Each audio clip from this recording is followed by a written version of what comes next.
आहे साताऱ्यामधून अखेर उदयनराजे भोसले यांना तिकीट दिलं गेलं आहे। साताऱ्यातून उदयनराजेंना उमेदवारी जाहीर झाली आहे। भाजपकडून उदयनराजे भोसले यांना उमेदवारी जाहीर करण्यात आली आहे। साताऱ्यामध्ये शशिकांत शिंदे विरुद्ध उदयनराजे भोसले अशी लढत होणार आहे।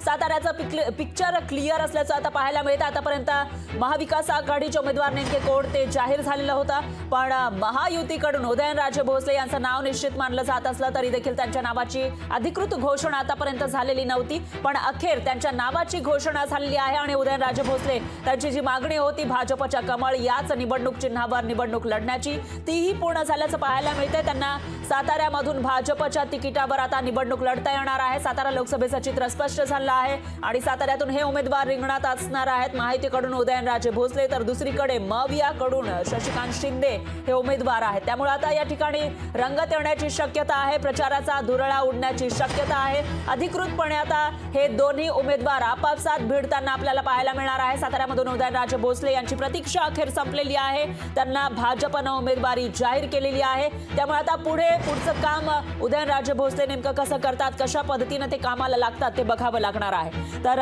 उदयनराजे भोसले यांचं नाव निश्चित मानलं जात होतं, पण त्यांच्या नावाची अजूनपर्यंत अधिकृत घोषणा झालेली नव्हती। त्यामुळे उदयनराजे भोसले यांच्या समर्थकांमध्ये चलबिचल पाहायला मिळत होती आणि त्यातच आता अधिकृत घोषणा झालेली आहे। लोकशाही मराठी ऐका, पहा, जागरूक रहा।